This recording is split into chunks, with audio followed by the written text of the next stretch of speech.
उलू OTT प्लॅटफॉर्मवर अभिनेता एजाज खान याचा हाऊस अरेस्ट नावाचा शो सध्या प्रदर्शित होत असून या शोच्या माध्यमातून अश्लीलतेच्या सर्व मर्यादा ओलांडण्यात आल्यात। यावर ठाणे लोकसभा मतदारसंघाचे खासदार आणि शिवसेनेचे राष्ट्रीय प्रवक्ते नरेश म्हस्के यांनी तीव्र संताप व्यक्त केला। म्हस्के म्हणाले की OTT प्लॅटफॉर्मवर अश्लीलता खुलेआम विकली जाते।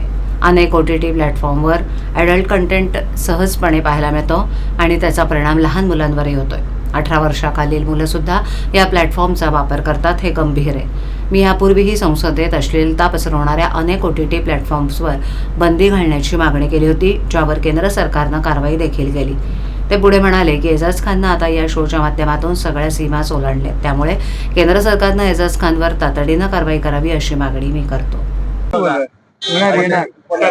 चलो बोलो बोलो सर एजाज खान संदर्भात आता गुन्हा दाखल झालेला आहे। काय वाटतं अशा प्रकारचं OTT प्लॅटफॉर्मवर युट्यूबवरती अशा अश्लील दाखवणं कितपत गुन्हा आहे? बघा, अश्लीलताचा कळस या लोकांनी गाठलेला आहे। OTT प्लॅटफॉर्मवर वेगवेगळ्या साईट्सद्वारे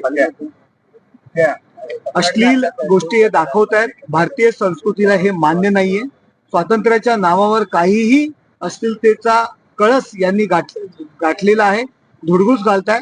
मी मध्यंतरीच्या काळात संसदेत मागणी केली होती, या OTT प्लॅटफॉर्मवरती बंदी आणली पाहिजे, त्यांना सेन्सॉरशिप लावली पाहिजे। काही साईट्स शासनाने बंद केलेल्या आहेत आपल्या मागणीनंतर, आणि आता पुन्हा एकदा OTT प्लॅटफॉर्मला सेन्सॉरशिप पाहिजे ही मागणी पुन्हा एकदा उचलत आहे। अशा अश्लीलतेच्या ज्या काही साईट्स आहेत त्यांच्यावरती कारवाई करणं गरजेचं आहे। सर, त्यांच्या विरोधात आणखी काही खटले सुरू आहेत, तर सरकारकडे काय मागणी असेल अशा लोकांवरती? सांस्कृतिक जी काही स्वातंत्र्य आहे, सांस्कृतिक सभ्यता आहे, तिला त्याच्यावर घाला घालण्याचं काम करतात, त्यांच्यावर कारवाई होणं गरजेचं आहे। सर, संजय राऊत म्हणतायत की काश्मीरमधील हा विषय